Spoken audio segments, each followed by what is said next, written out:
Bonjour pour certains. C'est un plaisir pour moi de présenter une partie de mes travaux de recherche que je mène ici à l'ESCOM, qui est dans le laboratoire TIMR, transformation intégrée de la matière renouvelable.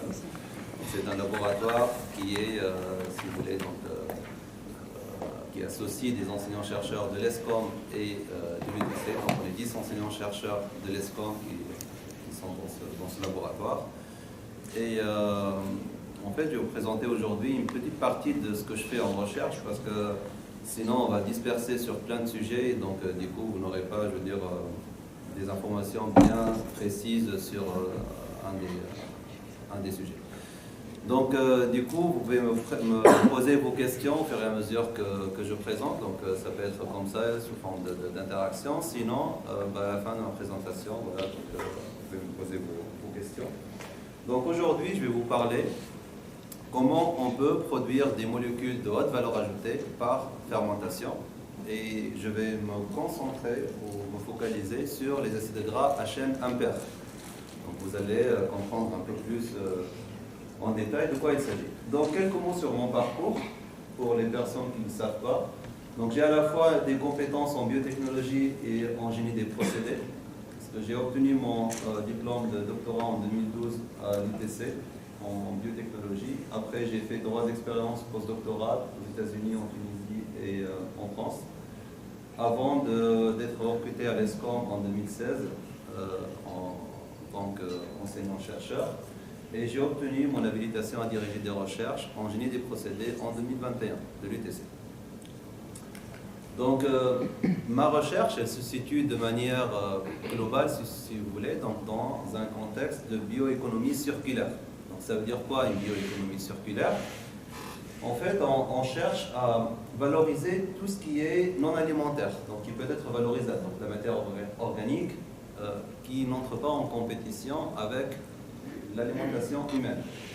Donc, par exemple, tout ce qui est des déchets, par exemple, forestiers, tout ce qui est des sous-produits industriels, de transformation d'aliments, etc. Ça peut être aussi des déchets d'aliments, donc je vous en parlerai dans quelques instants. Ça peut être aussi du CO2 dans l'atmosphère, comment faire par exemple son absorption, donc le captage de CO2 dont on parle de plus en plus, etc. Et donc du coup, comment transformer cette mine d'or de source naturelle qui est très peu valorisable en produits de plus haute valeur ajoutée. Donc ça peut être des produits par exemple pour la bioénergie, ça peut être des matériaux, ça peut être des produits chimiques, etc. Ou même donc du biochar, ou quitte même à aller emmagasiner ou à stocker le CO2 qui a été capturé, si vous voulez, donc pour pouvoir le réutiliser plus tard. Donc, qu'est-ce qu'on peut exploiter à travers cette bioéconomie circulaire? Donc d'abord, il y a un ensemble en fait de matières premières, de CO2, de syngas, etc. qu'on peut exploiter. Donc vous pouvez imaginer ici tout ce qu'on a comme produit qu'on peut valoriser, donc qu'on peut retrouver ici, à travers un ensemble de procédés. Donc des procédés, par exemple, parfois ça ne nécessite même pas la transformation, parfois donc, on a besoin de procédés physiques, mécaniques, des procédés chimiques, thermochimiques, électrochimiques ou même des procédés biotechnologiques sur lesquels moi, je focalise ma recherche. Par exemple, on peut faire de la fermentation à l'état liquide, on peut même de la fermentation, ce n'est pas l'état gazeux, mais en fait, on peut fermenter les gaz.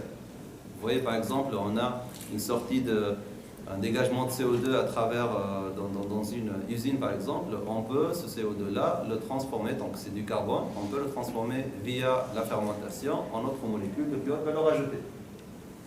Donc ceci nous mène à la synthèse d'une large gamme de produits, donc ce n'est pas le but de vous les détailler aujourd'hui, mais on trouve actuellement sur le marché énormément de produits biosourcés qui sont issus en fait de ces matières premières.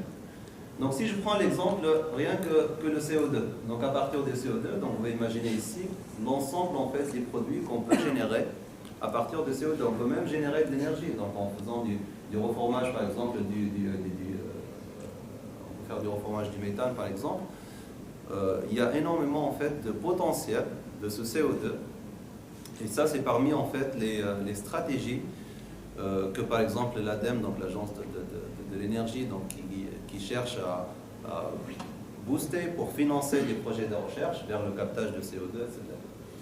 Donc là, vous pouvez trouver plus de détails, par exemple, sur une revue que j'ai rédigée l'année dernière, donc avec tout le potentiel de cette valorisation de ce CO2. Donc si je prends par exemple un autre volet, qu'est-ce qu'on peut par exemple, où est-ce qu'on peut trouver toute cette matière première? Donc là je vous ai parlé de CO2, mais aussi tout ce qu'on peut éviter, ou je veux dire par le gaspillage de la nourriture. Donc ça peut être sous forme de perte ou ça peut être sous forme de déchets en fait. D'accord? Et donc ces déchets-là, on va les retrouver, ces déchets d'aliments, on va les retrouver donc, sur toute la chaîne, à partir de la production jusqu'à, par exemple, le stockage, la transformation, donc énormément de points de perte de ces aliments. Donc selon les Nations Unies, c'est un rapport que j'ai trouvé, donc le plus récent c'est de 2022, on évalue environ 13% de tout ce qu'on peut produire donc, comme alimentation, comme aliment donc, pour l'être humain, qui est en fait perdu entre la récolte et la distribution. Donc c'est énorme. En plus de ça, donc on a environ 17% de cette production qui est perdue. Donc ça peut être perdu par exemple dans les ménages, ça peut être perdu dans tout ce qui est les systèmes, donc les services de transformation des aliments, ou même donc au niveau de tout ce qui est vente en détail donc de ces aliments. Donc au total, environ 38% de perte d'énergie donc au niveau du système de transformation des aliments qui est perdu à cause donc, de ces pertes-là. Qu'est-ce qu'on peut faire avec ces déchets? Plein de choses. Donc actuellement, on peut les utiliser par exemple en tant que fertilisant une fois que voilà, donc ça a été transformé, dégradé, etc. Ça peut être par exemple utilisé pour produire des bioénergies, donc notamment par exemple du biométhane. Donc là, on en parle de plus en plus, surtout après donc, la crise, je veux dire, la guerre en Ukraine, etc., donc la crise de 2022, et surtout aussi après les tensions, après le Covid, etc. Donc la France, elle a renforcé la construction ou le financement, en tout cas, de ces digesteurs pour produire du biométhane, donc y compris pour valoriser ces déchets alimentaires.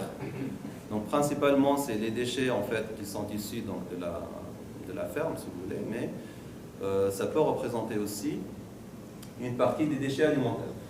Donc un méthaniseur c'est comme un estomac d'un être humain, c'est-à-dire qu'on va lui donner des aliments entre guillemets bien précis et c'est une flore microbienne qui va dégrader ces déchets organiques en biogaz.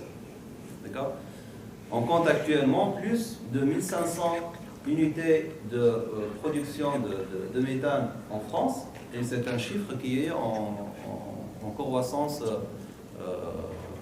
très très rapide. Donc environ 100 à 150 unités de méthanisation sont installées en France annuellement, et ce chiffre ne fait qu'augmenter, sachant que ce chiffre-là, il est loin d'être celui qui a été estimé il y a 10 ans. Parce qu'on ne savait pas, par exemple, tout ce qui va se passer avec le Covid, avec la crise en Ukraine, etc., avec la Russie. Donc tout ça, ça a accéléré en fait l'installation de ces méthaniseurs. D'accord? Donc comment se fait cette méthanisation? Comment on va produire ce biogaz à travers ces déchets? Donc d'abord, on va partir d'un mélange de cette matière organique complexe. Donc il faut d'abord l'hydrolyser. Donc l'hydrolyser pour la transformer, par exemple, en sucre simple, en acides aminés, etc., donc en monomère de manière générale, pour pouvoir par la suite être utilisé par des micro-organismes. Donc les micro-organismes, ils ne peuvent pas, c'est de la taille du micromètre, ils ne peuvent pas en fait utiliser ou consommer, si vous voulez, donc cette matière organique sans l'hydrolyser. Donc toutes ces étapes-là que vous voyez ici, donc ça se passe au niveau du méthaniseur, c'est-à-dire on le charge ici. Après un mois et demi, donc on va commencer, bon bien sûr ça c'est le process, mais le process il est en continu, mais ces 4 étapes durent environ 45 jours, mais la charge et la décharge, elle se fait de manière continue, d'accord? Donc du coup il y a une étape d'acidogenèse, c'est-à-dire qu'on va transformer ces monomères en acides gras volatiles, Ces acides gras volatiles, je reviendrai dans quelques instants de quoi il s'agit. Donc on pourra aussi, dans la troisième étape, les transformer entièrement en acide acétique et en hydrogène. Et puis cet hydrogène et cet acide acétique, ils vont être transformés durant la quatrième étape de méthanogenèse en méthane et en CO2, qui est actuellement donc, injecté dans la plupart en fait, des méthaniseurs qui sont de grande échelle. Donc il est injecté dans le réseau de GRDF et donc il est utilisé aussi pour, je veux dire, pour la consommation, etc. Pour tout ce qui est besoin énergétique. Sinon, pour les petits méthaniseurs, donc c'est utilisation à la ferme, c'est-à-dire il est directement utilisé pour alimenter des générateurs et donc du coup générer de l'énergie pour la ferme.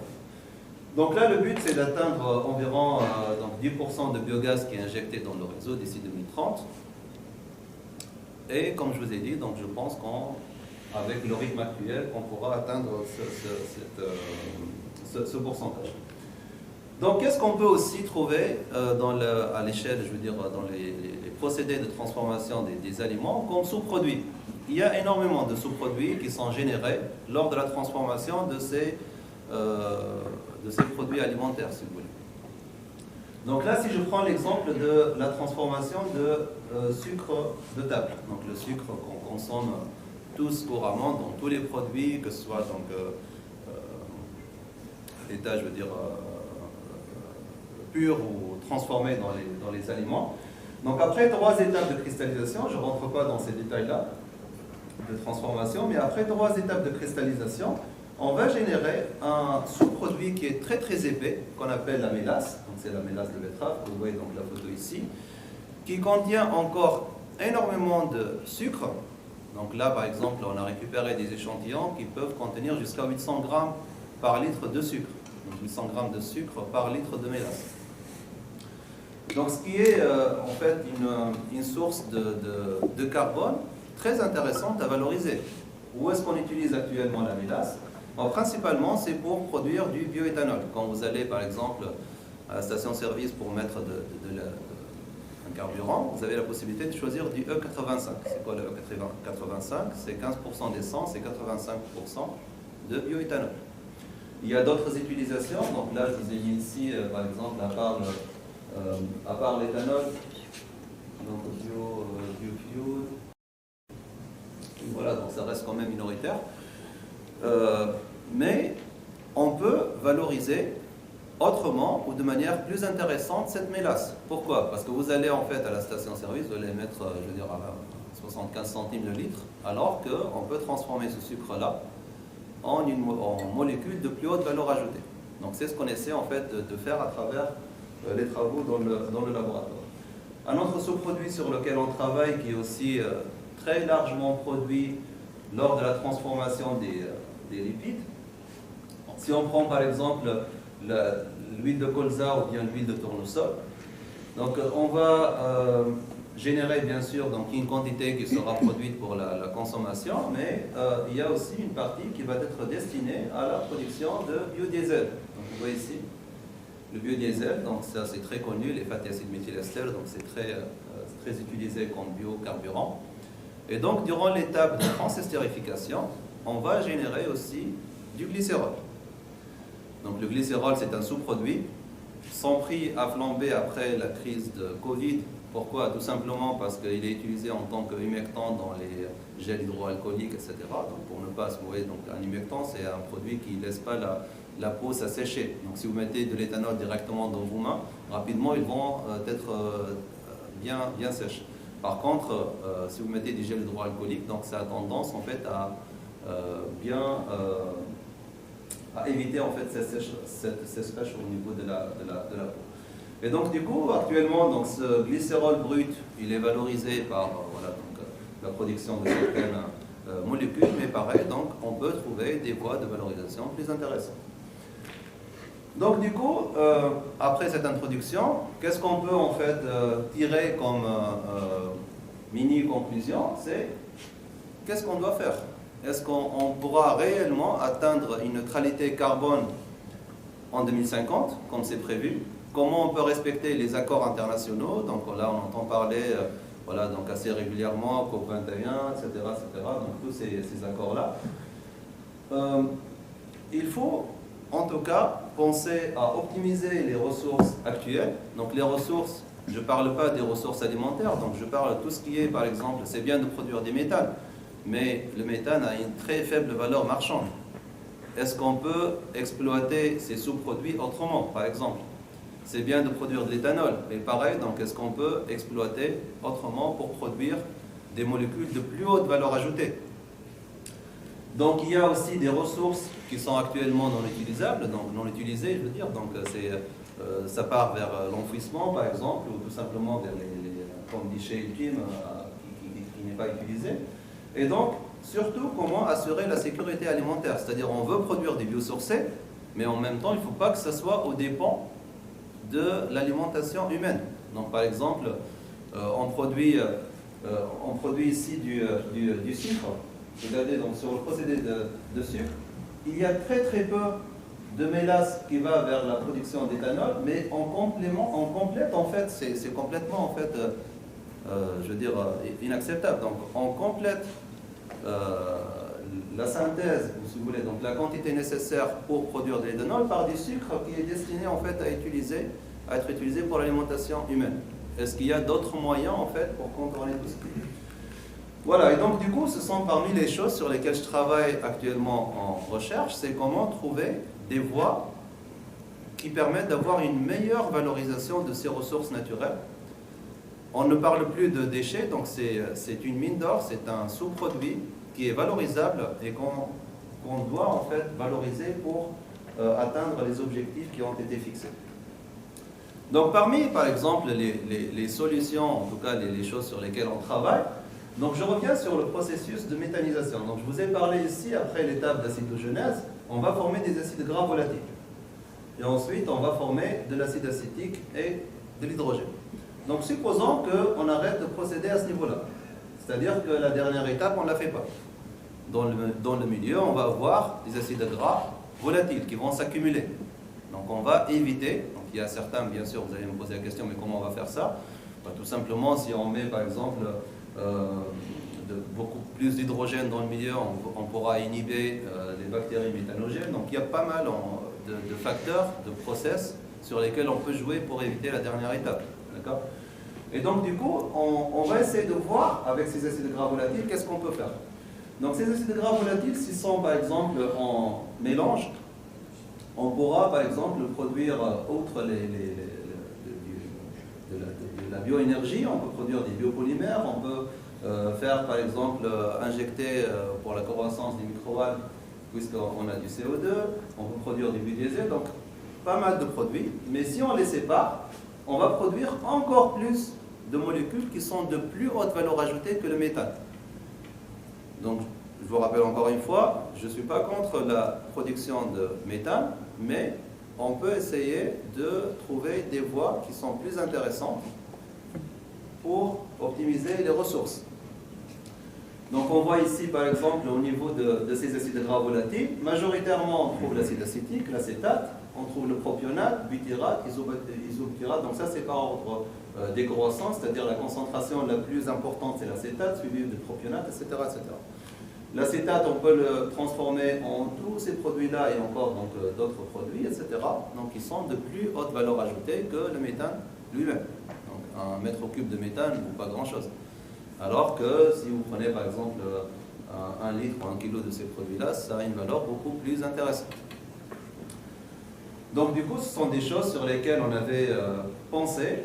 Et donc, parmi les acides gras volatiles sur lesquels je me suis focalisé, c'est l'acétate et le propionate, dans le but de les transformer par exemple en acide gras à chaîne impair, qui possède donc une valeur beaucoup plus intéressante que le méthane. Et donc du coup, cette valorisation de sous-produits agro-industriels, ça rentre parfaitement dans une démarche de RSE, si vous voulez, donc que l'école aussi cherche à mettre en place et à optimiser. Et ça répond donc à des objectifs de développement durable, donc ça répond au moins à 7 objectifs de développement durable qui ont été fixés par les Nations Unies. Et donc, du coup, ça nous encourage à travailler plus et à trouver donc, des idées originales dans le but de valoriser ces sous-produits. Donc, je vais vous montrer un exemple, mais je ne vais pas me concentrer le reste de ma présentation sur cet exemple. C'est juste pour vous donner un ordre, je veux dire, une idée sur qu'est-ce qu'on peut faire avec ces sous-produits. Donc, un sous-produit, ça peut être, comme je vous ai dit, donc un déchet alimentaire, ça peut être un sous-produit d'une chaîne de transformation industrielle, etc. Un déchet forestier, donc ça peut être du CO2, etc. Donc là, on peut ou pas faire un pré-traitement. Donc un pré-traitement, c'est-à-dire quoi? C'est-à-dire qu'on doit, par exemple, hydrolyser la matière. Donc, par exemple, les micro-organismes ne peuvent pas directement consommer un polymère, par exemple l'amidon, il faut d'abord l'hydrolyser, en monomère de glucose, par exemple. Donc il y a ce qu'on appelle une étape de pré-traitement. Donc celle-ci n'est pas nécessaire, mais c'est possible de l'avoir. Ensuite, on va mélanger dans un bioréacteur ce substrat en présence donc, de micro-organismes.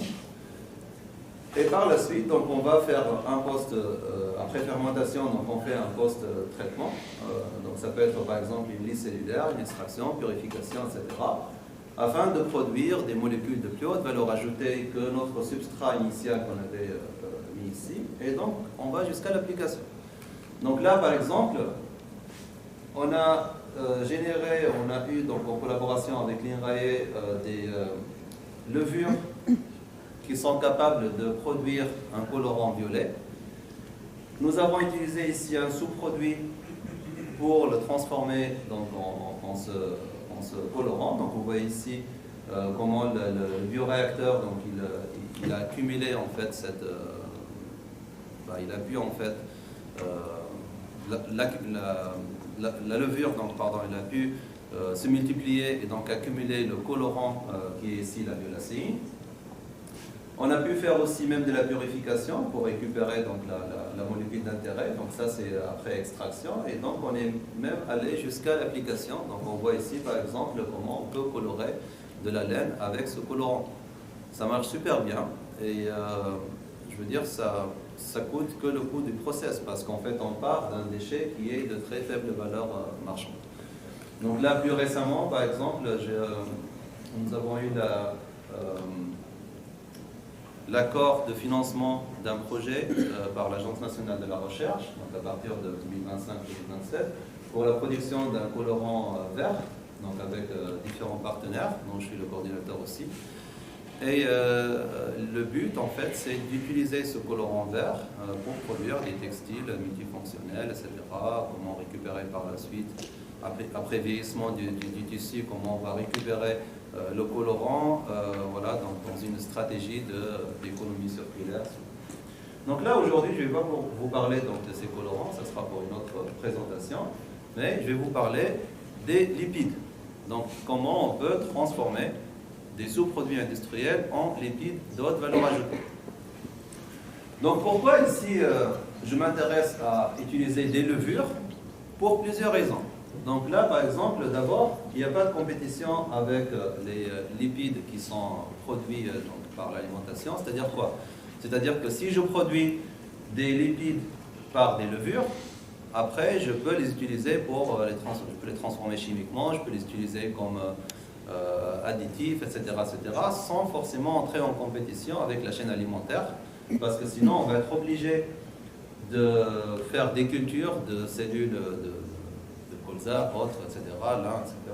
Et après, donc, d'utiliser cette huile-là pour la transformer chimiquement. Par exemple, l'exemple le plus concret, c'est la production de biodiesel. Donc là, on cultive du tournesol et du colza, principalement, je veux dire, il y a de l'alimentation, mais principalement, on va aussi l'utiliser pour produire du biodiesel. Donc, au niveau du métabolisme lipidique, on a des points communs très intéressants, que ce soit au niveau de la synthèse, de la dégradation, etc., de ces acides gras. On peut produire ces lipides dans des levures dans un milieu confiné, donc je parle ici des bioréacteurs, donc on n'a pas besoin de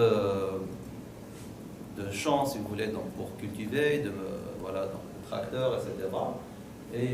Et en plus, donc, ça ne dépend pas des saisons, c'est-à-dire on peut le cultiver des micro-organismes tout au long de l'année, donc on n'a pas ces problèmes-là de saison. Et surtout, on peut produire ou cibler la synthèse d'acides gras d'intérêt qui ne peut pas être produite par les plantes. C'est-à-dire que dans les plantes, naturellement, c'est qu'on produit des acides gras qui ont une longueur de chaîne entre 16 et 18 carbones. On peut par exemple générer des micro-organismes de manière transformation génétique, de manière à produire des acides gras qui ne sont pas habituellement produits par les plantes. Et donc ça nous ouvre encore plus des portes vers des applications industrielles et oléochimiques. Et donc c'est pour ça que je me suis intéressé, donc comme je dis, je vais vous parler un peu de ce que je fais en recherche, donc notamment à travers un projet qui a été aussi financé par l'Agence nationale de la recherche entre 2021 et 2023, qui s'appelle le projet YALIHOP. Et dans ce projet, nous sommes intéressés à produire des acides gras à chaîne impaire. Dans la nature, on trouve très peu d'acides gras à chaîne impaire, donc même, je veux dire, au niveau des microalgues, etc., on trouve très peu d'acides gras à chaîne impaire, mais ces acides gras à chaîne impaire, ils ont des propriétés très intéressantes du point de vue application industrielle. Donc ils ont une conformation stérique qui est différente des acides gras à chaîne paire. Et le but, en fait, de ce projet-là était de transformer ces lipides en modificateurs de viscosité et d'huile moteur. Donc vous voyez, donc l'huile moteur, on rajoute entre 5 et 20% de modificateurs de viscosité pour justement avoir une huile qui peut avoir une certaine viscosité à haute température, qui ne soit pas, je veux dire, à l'état solide quand on est à moins 5 le matin, etc. Donc il faut avoir certaines propriétés.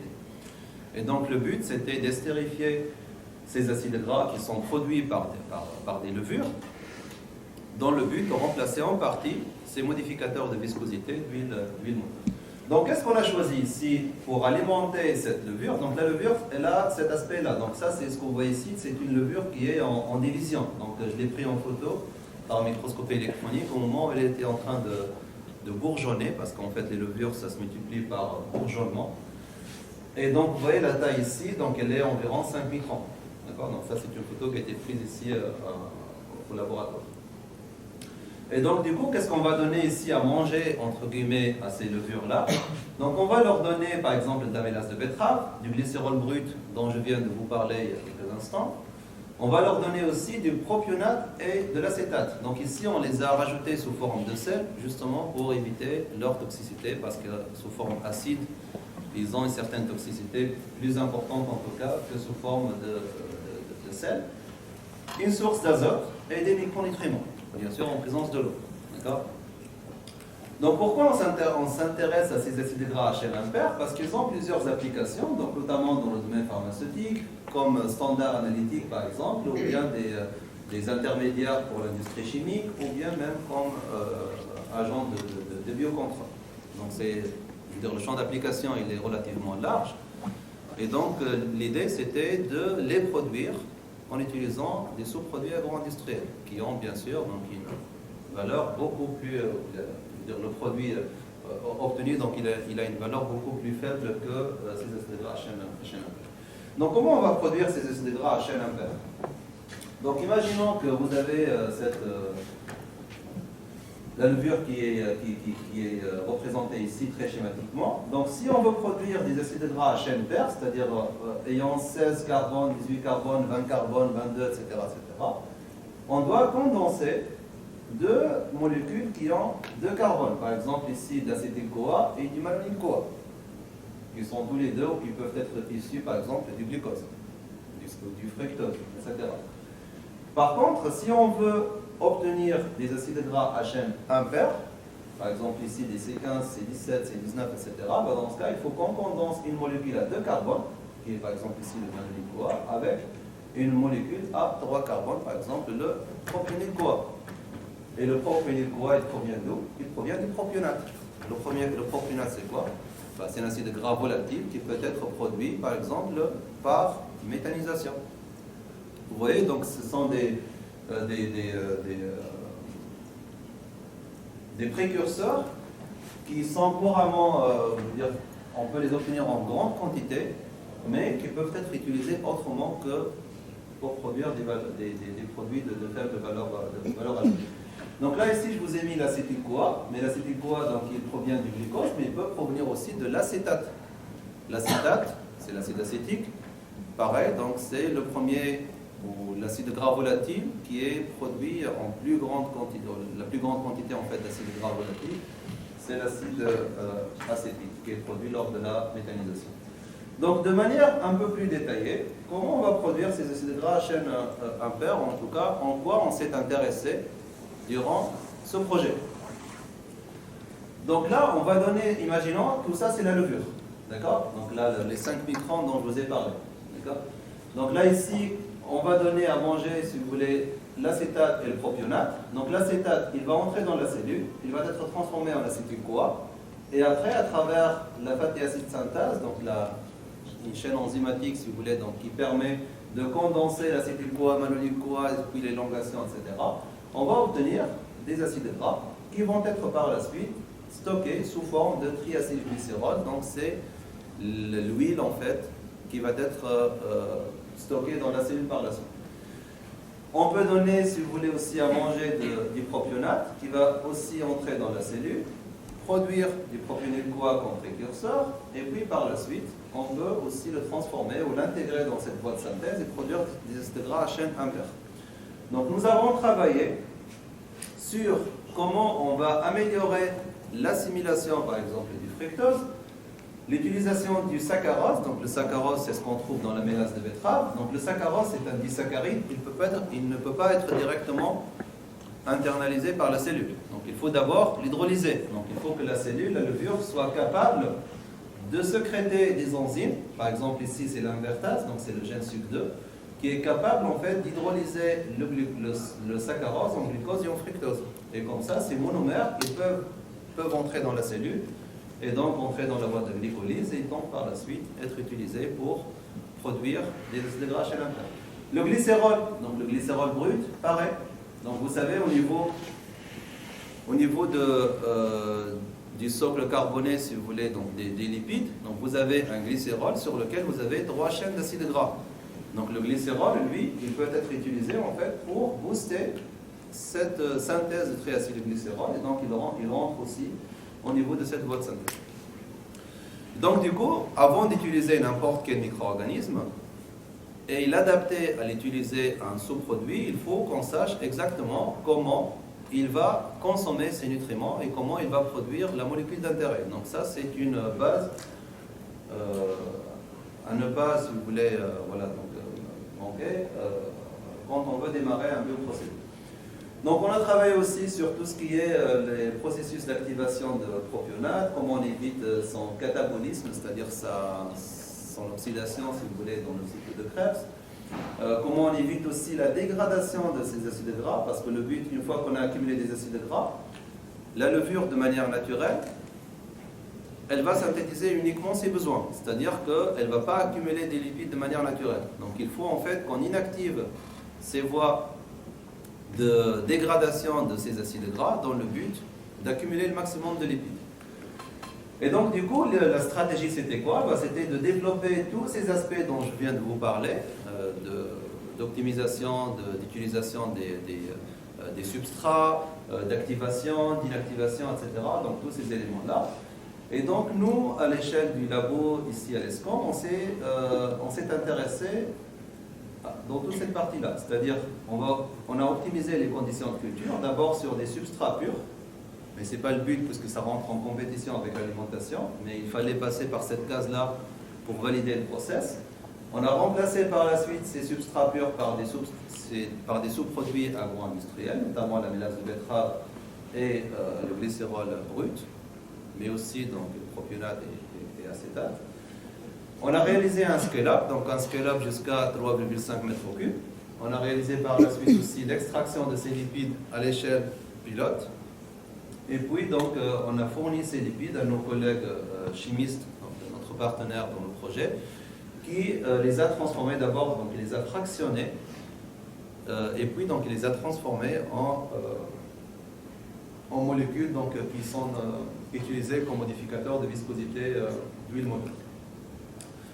Donc le profil en acide gras, donc, je pense que vous êtes familier avec ce profil quand vous faites par exemple, il y en a certains qui ont fait le TP de chimie analytique, et donc l'analyse de l'huile de colza par exemple. Donc nous on a fait l'analyse pareil de l'huile de levure.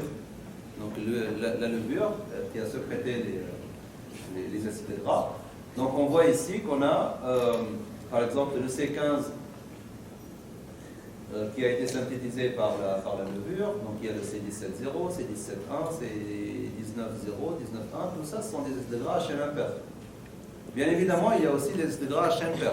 Vous pouvez me poser la question, mais comment s'en débarrasser? Malheureusement, on ne peut pas vraiment s'en débarrasser comme ça, tout simplement, parce que les acides gras à chaîne paire, ils rentrent dans la composition de la membrane cellulaire.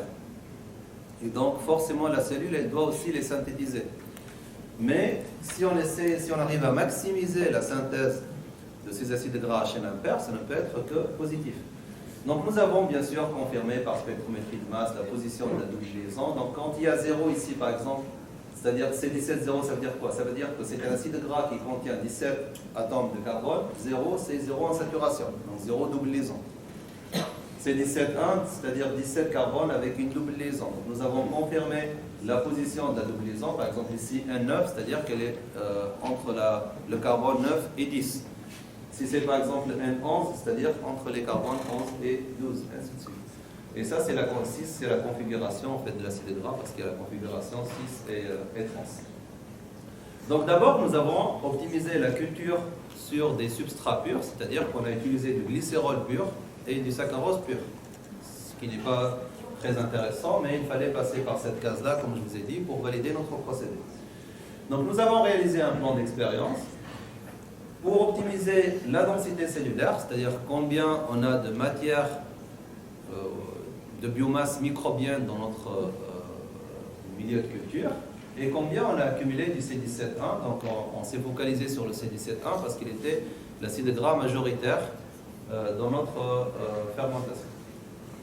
Et donc du coup, ce qu'on a remarqué, donc vous voyez ici les facteurs qu'on a utilisés, ce sont tout simplement nos constituants de milieu de culture, donc le saccharose, glycérol, l'acétate propionate et l'extrait de levure. 1, 2, 3, 4, c'est le numéro du facteur. Donc on voit ici que pour maximiser la densité cellulaire, on doit maximiser les facteurs 3 et 5, c'est-à-dire l'acétate de sodium et l'extrait de levure. Par contre, on doit minimiser les concentrations des autres constituants.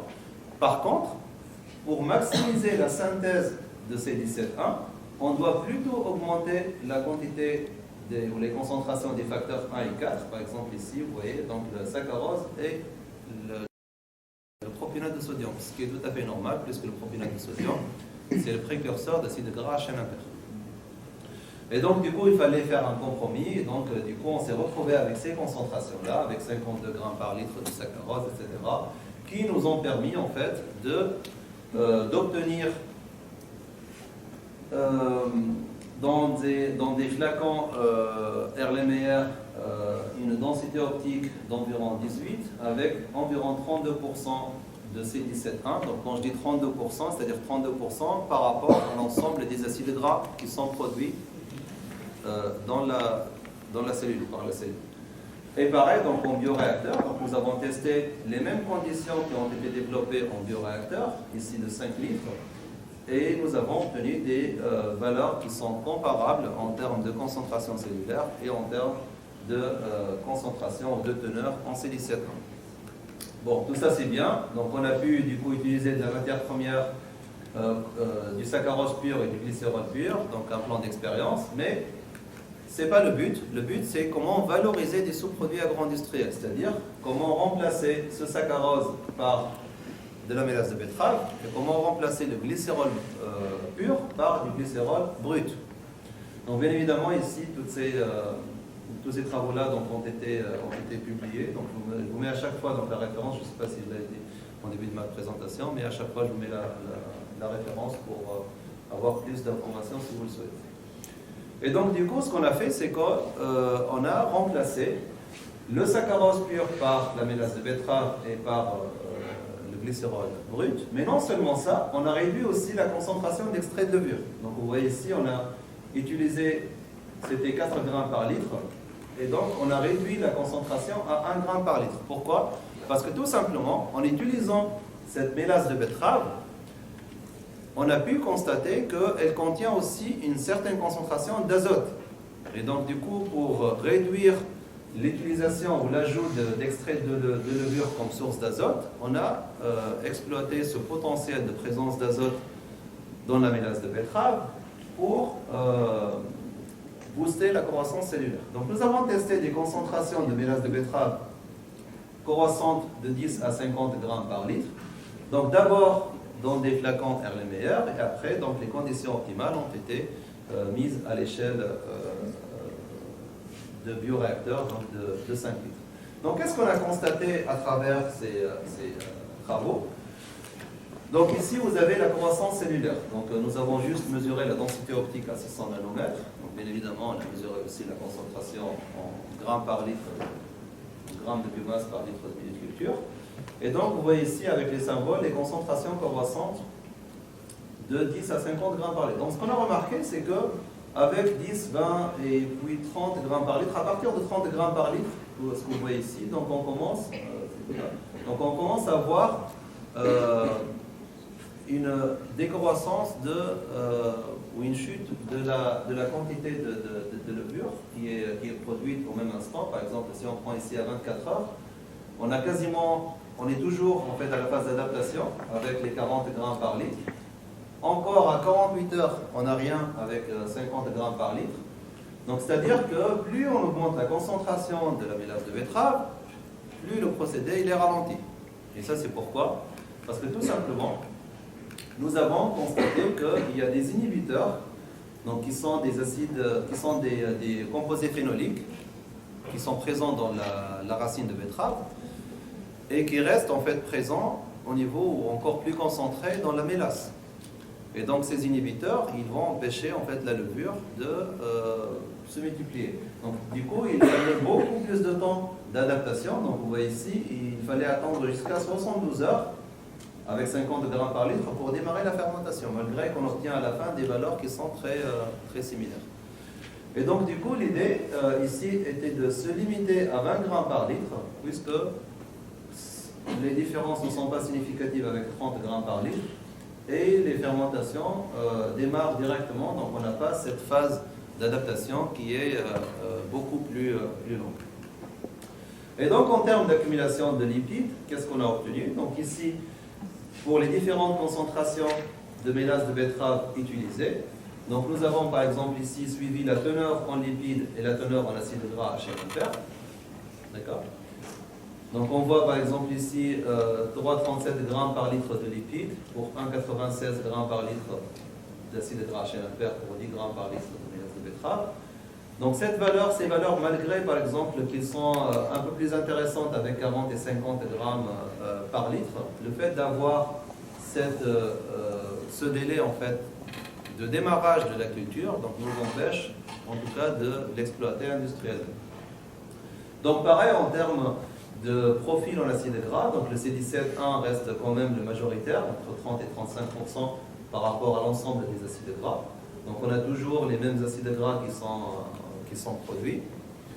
Et en termes d'optimisation, donc si on se fixe à une concentration de 20 grammes par litre de mélasse de betterave, on produisait environ 36% de C17. Donc on pensait par la suite comment on peut augmenter ce pourcentage de C17 dans la cellule. Donc avant de vous présenter ça, nous avons aussi testé ou mesuré les substrats qui sont présents dans le milieu. Donc par exemple ici on a mis du saccharose, du glucose, du fructose. Donc glucose et fructose sont générés par l'hydrolyse du saccharose, du glycérol qu'on a rajouté et l'acétaldicropium. Donc on voit par exemple ici que le glycérol est très rapidement consommé, donc c'est ce que vous voyez ici. Donc après 72 heures, il n'y a plus de glycérol. Pareil pour le glucose, mais après 96 heures. Et à ce moment-là, on commence à consommer du fructose. Donc vous voyez, le fructose il reste constant. Une fois qu'on n'a plus de glucose, on commence à consommer du fructose. Et puis, donc, l'acétate de sodium, il est aussi rapidement consommé. Et qu'il nous reste encore un peu de propionate de sodium. Donc, le propionate de sodium, c'est toxique pour la cellule. Donc, la cellule l'utilise très très peu. Et donc, on a pensé en fait à optimiser cette quantité de propionate qui permet en fait d'avoir les acides gras à chaîne impaire, mais qui évite d'en avoir cette concentration à la fin de la fermentation. Et donc, on a décidé aussi de faire un fed batch, c'est-à-dire qu'on doit alimenter notre réacteur après 72 heures, puisque la plupart des nutriments ont été consommés après 72 heures. Donc, en termes de comparaison entre une échelle de 100 ml ou 5 litres en mode batch ou en mode fed batch, donc on a pu obtenir des concentrations qui sont similaires, un peu mieux quand on a fait du fed batch, donc avec 5 litres de bioréacteur, mais on reste quand même à des concentrations entre 35 et 40% en C17. Donc on a pensé à une autre stratégie pour augmenter davantage le pourcentage de ces acides gras à chaîne impaire. Pourquoi? Parce que si on cherche à les purifier derrière, il vaut mieux avoir le minimum d'acides gras à chaîne paire. Donc ça permet en fait d'éliminer tout ce qui est étape supplémentaire de purification. Donc on a fait une transformation génétique à ce niveau-là. Donc c'est un gène qui s'appelle OLE1, c'est un gène qui code pour une désaturase. Donc la désaturase c'est quoi? C'est une enzyme qui fait quoi? Qui va ajouter une insaturation à votre acide gras. Par exemple ici le C16-0, C18-0, en passant par, étant pris en charge par cette enzyme, on va rajouter donc une double liaison et donc du coup on obtient des C16-1 et des C18-1. Donc l'idée derrière c'était quoi? C'était par exemple, je ne vais pas revenir derrière, mais c'était par exemple tout ce qu'on a accumulé de C17-0, on souhaite le transformer en C17-1 par exemple. Et comme ça on augmente le pourcentage de C17-1 et ça facilite sa purification derrière. Et donc, on a essayé d'optimiser les concentrations de propionate et d'acétate, comme je vous ai dit. Donc là, je vais pas le temps de développer. Mais le fait d'exprimer ce gène-là, ça nous a permis de passer de 36% de C17-1 à 45% de C17-1. Ce qui est extrêmement intéressant parce qu'on a quasiment la moitié des acides gras qui sont produits. C'est un seul type d'acide gras, donc ce qui facilite sa purification derrière. Donc, pour ne pas être trop long, on a pensé en fait à faire le scale-up. Donc le scale-up, ça a été réalisé avec Piver. Et donc on a fourni les conditions de culture, on a fourni les souches, on a fourni la mélasse, etc. Donc tout ce qui va pour faire cette fermentation. On a réalisé la culture pendant différentes cultures pendant 24 heures, donc ce qu'on appelle des pré-cultures. Et ensuite on a réalisé la culture finale durant 168 heures. Avec un fed batch à 72 heures, comme je vous ai dit, pour alimenter en nutriments notre bioréacteur. Donc, on a réussi quand même à maintenir les 45% de C17-1 qu'on a obtenu avec un bioréacteur de 5 litres, ce qui est un excellent résultat parce que le fait de passer de 5 litres à 3,5 mètres cubes, c'est quand même un défi. Et donc, du coup, on a pu quand même avoir des concentrations très importantes. Par exemple, les acides gras à chaîne impaire, on était quasiment à 70%, avec à peu près la moitié des acides gras totaux sous forme d'acide C17-1. Donc là, je vous ai mis une petite photo par microscopie optique de ce qu'on a obtenu après, à la fin de la fermentation. Donc vous voyez, donc, ce sont des cellules de levure. Et ce que vous voyez, donc les petits ronds ici, ce sont les lipides en fait, qui ont été accumulés dans la cellule. On ne voit pas ici de bactéries, c'est-à-dire qu'on n'a pas eu de contamination par des bactéries dans notre bioréacteur, et donc on a pu faire la fermentation de manière réussie. Donc on a fait par la suite les étapes de DSP, de downstream processing, c'est-à-dire de récupération de ces lipides qui ont été accumulés. D'abord une séparation par centrifugation, ensuite une homogénéisation à haute pression, une extraction liquide-liquide, et après on a obtenu des lipides. Donc, ce que vous voyez ici dans le flacon, bon, ça c'est un échantillon, ça provient initialement d'un micro-organisme qui, dans la taille, ne dépasse pas 5 à 10 microns. Donc là, vous pouvez imaginer le nombre de micro-organismes qu'on a sacrifié pour obtenir 1 litre d'huile, par exemple. Voilà, donc pour conclure, à travers la valorisation de différents sous-produits dont la valeur elle est très basse, on a pu, donc vous voyez ici, donc ce que je verse ici, donc c'est une huile qui est très riche en acides gras à chaîne impair, que nous avons fourni à nos collègues chimistes qui ont réussi à la transformer en modificateur de viscosité. On a réalisé même des tests avec des industriels en fait qui s'intéressent à la lubrification et ils trouvent donc le résultat très intéressant qui permet en fait de remplacer une partie de l'huile moteur par de l'huile qui est générée par des micro-organismes à partir de sous-produits qui ont une très faible valeur marchande.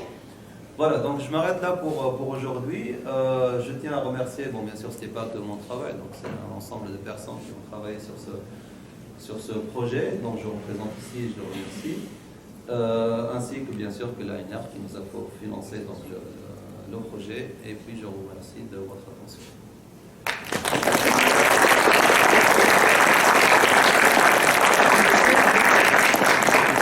Merci. Bon, bien sûr, si vous avez des questions, on a encore peut-être un peu de temps pour vous répondre. Oui. Comment on peut comparer les C17A et les C17-0 parce que la centrifuge, avec 2 hydrogènes de différence, c'est pas le même poids. Donc comment on va les séparer? Alors ici, en fait, on a l'acide gras saturé et l'acide gras insaturé. Donc si, par exemple, les 2 méthodes qu'on a utilisées dans le projet, c'est ou bien la congélation-décongélation. Donc quand on fait congélation-décongélation, donc on va tout simplement cristalliser les gras saturés. Et donc par centrifugation, on va pouvoir les séparer facilement. Donc on aura un bon culot d'acide gras saturé, y compris le C17 et les acides gras saturés. Sinon, il y a la complexation avec l'urée, par exemple, qui permet aussi de bien séparer les acides gras saturés. Oui, d'autres questions? Oui. Est-ce que d'un point de vue production à plusieurs déchets, c'est plus viable sur le long terme? On a fait une étude économique, technico-économique, donc pour voir la production avec 100 mètres cubes de bioréacteurs. Il y a encore de l'optimisation en termes de quoi? Par exemple, ce que j'ai fourni ici, c'était de l'acétate de sodium, propionate de sodium qu'on a acheté. Et donc on avait un certain coût. Mais si on les récupère par exemple sur un procédé de méthanisation, ça coûtera beaucoup moins cher. Et donc là on se retrouve actuellement avec un litre d'huile obtenue qui est entre 20 et 30 euros par litre. Ça reste quand même cher, mais quand on voit qu'on ne peut pas obtenir les acides gras à chaîne impair par un autre moyen, ça reste quand même très intéressant. Donc pourquoi aussi les acides gras à chaîne impair? Ils ont du potentiel pas uniquement dans l'industrie oléochimique, mais aussi parce que j'ai trouvé un brevet qui montre en fait qu'ils ont des propriétés médicinales aussi. Donc si on peut les exploiter aussi dans le domaine de la santé, ça ne peut être qu'intéressant. C'est-à-dire les 20-30 euros par litre, ça c'est rien devant l'exploitation derrière. Il y a encore des progrès à faire, mais on reste quand même à une échelle de prix, si vous voulez, qui reste compétitive par rapport à d'autres produits biosourcés. Oui. Pour avoir une acétate, on fait la méthanisation et on arrête avant d'avoir le méthane. Est-ce que on travaille avec les micro-organismes présents naturellement sur place? Est-ce que ce ne serait pas aussi intéressant de faire une méthanisation avec des levures ou des bactéries qu'on inocule et qu'on a sélectionnées ou fait muter génétiquement pour surbooster la production d'acétate? Ça c'est très difficile en fait à faire parce qu'il y a énormément de travaux par rapport à la méthanisation qui ont justement essayé par exemple, tu vois, quand on fait la méthanisation, c'est un consortium microbien, c'est-à-dire c'est une population de plusieurs micro-organismes. Donc il y a certains scientifiques qui ont essayé, par exemple, de tester chaque micro-organisme à part. Et les performances sont complètement dégradées. par rapport à un consortium. Pourquoi? Parce que tout simplement, il y a aussi une synergie entre les micro-organismes qui permet en fait de booster cette production. Donc c'est vraiment très très compliqué. Ça c'est le premier point. Et le deuxième point, on ne peut pas faire du métier avec des levures. Donc ça doit être des archébactéries, etc. Donc ils sont capables, dont l'accepteur final d'électrons n'est pas l'oxygène. Parce qu'en fait, il ne peut fonctionner qu'en anaérobie. Donc c'est très très complexe, très compliqué d'imaginer en fait une voie de méthanisation autre qui est ce qui est actuellement présent. Oui. Pour la partie génétique, vous voulez optimiser du coup, la production de la filière G7 Oui. Vous saviez que vous vouliez d'abord faire l'insaturation et donc vous avez cherché spécifiquement des gènes qui permettent de faire l'insaturation ou alors vous avez cherché dans le banque de données des gènes qui pourraient vous être intéressants pour votre optimisation. Oui, je vois ce que dire. En fait, justement, en fait, quand on a un profil d'acide gras, l'idée c'était de chercher quelles sont les voies qui permettent d'optimiser. Que ce soit donc l'accumulation des lipides, c'est-à-dire obtenir plus de lipides dans les levures, ou bien essayer de cibler un acide gras bien spécifique. Donc on a testé plein d'autres combinaisons, mais ce qui a marché le mieux c'était ce gène-là. Mais bien sûr, on a testé plein d'autres gènes qui sont potentiellement intéressants pour booster la synthèse d'acide gras, ou bien l'accumulation dans les triglycérides. Mais on a justement consulté des bases de données par rapport à ça. Du coup, il y a des bases de données qui disent tel gène fait ça quelque chose. Oui, après c'est le travail de l'état de l'art, donc la biographie, il faut lire, etc. Il faut identifier à travers la biographie ce qui a été fait, etc.